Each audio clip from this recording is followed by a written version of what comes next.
Di era modern yang serba cepat ini, isu lingkungan menjadi salah satu topik global yang paling sering dibicarakan. Perubahan iklim, produksi sampah yang meningkat, hingga budaya konsumsi yang semakin tidak terkendali menuntut adanya perubahan pola pikir dari generasi muda. Di tengah kondisi tersebut, generasi Z muncul sebagai kelompok yang sering dikaitkan dengan kesadaran lingkungan.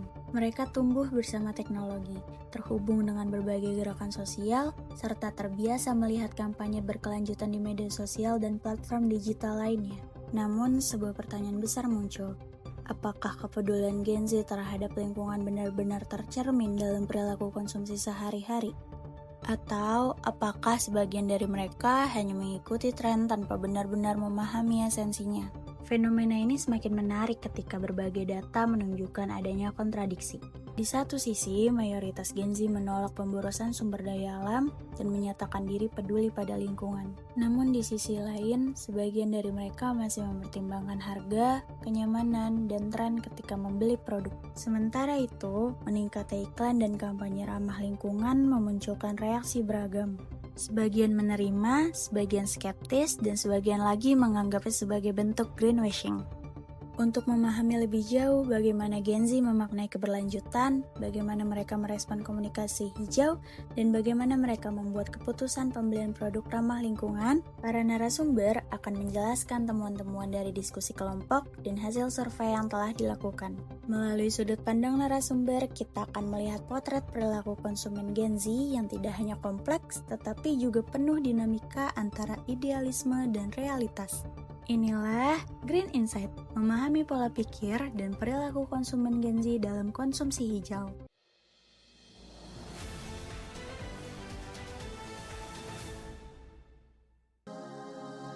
Selamat datang di Green Insight News. Saya, Zahra Devina Dewi, akan memandu Anda dalam membahas hasil penelitian mengenai perilaku konsumen Gen Z terhadap nilai konsumsi hijau, sikap prososial, dan penerimaan komunikasi hijau. Bersama saya nantinya sudah hadir 4 narasumber yang akan menjelaskan temuan-temuan menarik dari FGD dan kuesioner yang telah dilakukan.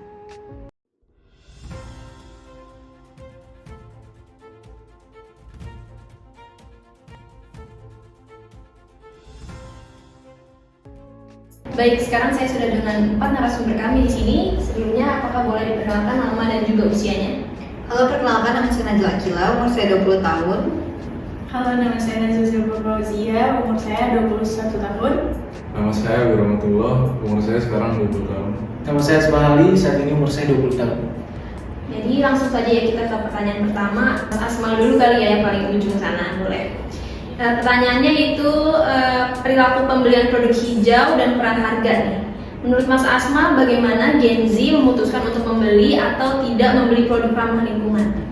Oke, sebenarnya untuk faktor harga itu sangat kontras ya Mbak Zahra. Dari hasil kuesioner yang kita sebar kemarin itu sekitar 52% yang sangat setuju tidak masalah dengan harga. Namun ada 38% yang masih bersikap netral, yaitu tetap nih memperhatikan dari segi harga. Karena di tengah-tengah kondisi yang sekarang perlu diketahui juga di Indonesia ini kan pendapatan semua orang tidak bisa disamakan tingginya gitu, masih banyak pendapatan yang rendah, namun tetap nih mau membeli produk ramah lingkungan. Di satu sisi juga uangnya kurang gitu, ada di mana satu barang harganya mahal, namun kalau kita benar-benar niat untuk mencari, sebenarnya masih banyak juga sih produk-produk ramah lingkungan, dimulai produk sehari-hari untuk kulit, mungkin untuk tas, pakaian gitu, mungkin masih banyak juga yang harganya masih wajar-wajar aja sih.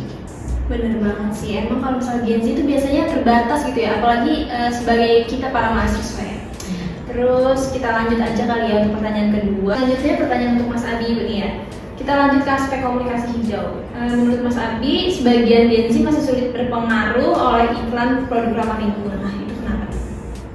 Kalau dari dalam kuesioner tuh ada 72% responden tuh memperhatikan iklan ramah lingkungan. Nah, ada juga 26%-nya tuh dia netral atau nggak memperhatikan iklan itu sama sekali. Nah, biasanya kelompok tersebut tuh kita sebutnya green skeptics atau hard to reach consumers. Kelompok ini tuh menganggap sebagian iklan tuh hanya gimmick doang atau greenwashing.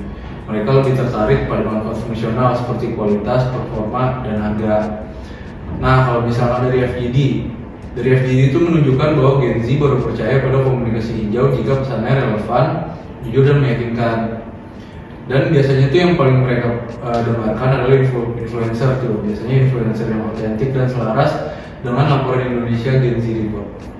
Setuju banget sih, emang kalau misalnya kita beli produk hijau tuh emang harus di cross check lagi guys. Takutnya kayak cuma namanya doang gitu ya, produk ramah lingkungan, tapi ternyata dari cara pembuatannya atau dari pabrik yang mereka ternyata penyalur limbah terbanyak, itu benar-benar harus diperhatiin juga sih. Yeah. Sama gampang terpengaruh sama influencer sih. Kalau kita ngefans sama siapa itu lebih ke apa ya, pengen beli. Tapi kadang kalau influencer itu juga ada juga yang di endorse gitu tahu, takutnya kayak kurang meyakinkan. Iya sih, biasanya mereka tuh nyesel ketika udah beli, datang tidak sesuai ekspektasi baru nyesel gitu. Pokoknya kita harus smart gitu guys kalau jadi Gen Z. Smart buyer. Pertanyaan untuk Mbak Nazwa nih. Menurut Mbak Nazwa sendiri, bagaimana nilai konsumsi hijau ini terbentuk pada Gen Z?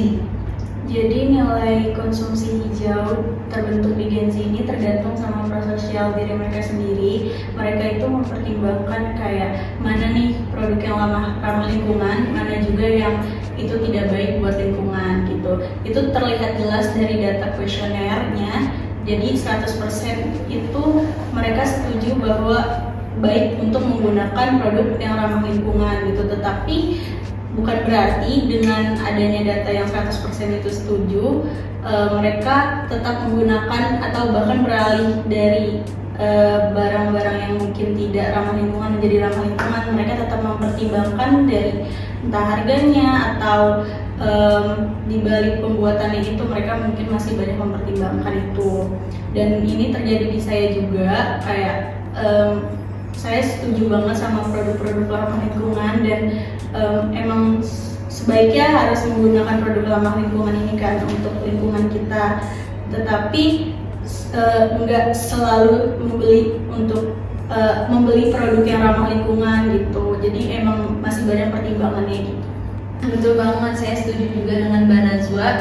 Apa yang Mbak Nazwa bilang itu benar banget. Apalagi sebagai Gen Z ini kan kita uang jajannya terbatas ya. Mungkin dari segi harga juga itu agak memberatkan kami sebagai Gen Z. Terus juga secara keseluruhan sih jawabannya mirip-mirip dengan apa yang Mas Abi tadi bilang sih. Selanjutnya kita lanjut untuk pertanyaan keempat untuk Mbak Najla kali ya. Menurut Mbak Najla nih, bagaimana sebenarnya Gen Z memandang isu lingkungan? Oke, jadi berdasarkan FGD, Gen Z melihat lingkungan ini tidak sebagai hanya sekedar isu moral, tapi juga mereka menjadikannya sebagai gaya hidup dan juga tren sosial. Tapi mereka ini juga tidak hanya sekedar untuk mengikuti aturan, mereka juga ingin terlihat sebagai generasi yang peduli lingkungan. Nah, selain itu mereka juga cuma menelan mentah-mentah terkait dengan solusi lingkungan hijau. Mereka juga berpikir kritis seperti contoh kasus di Jenwol. Mereka ini sangat berpikir kritis bahwa kadang solusi hijau ini tidak hanya untuk dijadikan sebagai solusi, tapi juga dapat menimbulkan masalah baru seperti pencemaran lingkungan, menimbulkan sampah baru, dan hal itu didukung dengan hasil kuesioner di mana 99% responden menyetujui bahwa mereka ini menolak pemborosan sumber daya alam. Namun ketika masih ditanya apakah mereka ini mengutamakan kepedulian lingkungan atas kebahagiaan orang lain, mereka masih bersifat netral. Jadi kepedulian lingkungan di sini masih dilihat bersifat personal atau tidak altruistik. Setuju banget sih, apalagi yang mengenai tim mall itu ya. Saya juga termasuk salah satu orang yang menumpuk banyak tim mall gitu di rumah. Terus bingung juga kalau mau dibuang tuh sayang gitu. Kalau misalnya mau dipakai lagi juga kok udah agak menguning gitu ya, udah kotor jadi kayak nggak layak pakai gitu. Oke, terima kasih Mbak Najla. Sama-sama. Sebelumnya terima kasih banyak untuk para narasumber. Sebelum menutup sesi ini, saya ingin mengajukan satu pertanyaan lagi nih untuk semuanya ya. Menurut kalian, apa yang membuat Gen Z sering disebut peduli lingkungan, tapi belum konsisten dalam perilaku membeli produk hijau? Kalau dari aku sih karena mostly tuh Gen Z udah sadar ya terhadap kepedulian lingkungan. Cuma mungkin dari merekanya memang belum semua ini mampu untuk membeli produk ramah lingkungan, karena kan produk ramah lingkungan di sini tuh cenderung lebih mahal ya. Gitu sih kalau dari aku. Kalau dari saya sebenarnya sama yang kayak tadi aku bilang, nilai konsumsi hijau mereka tuh kuat tapi belum tentu jadi prioritas mereka gitu.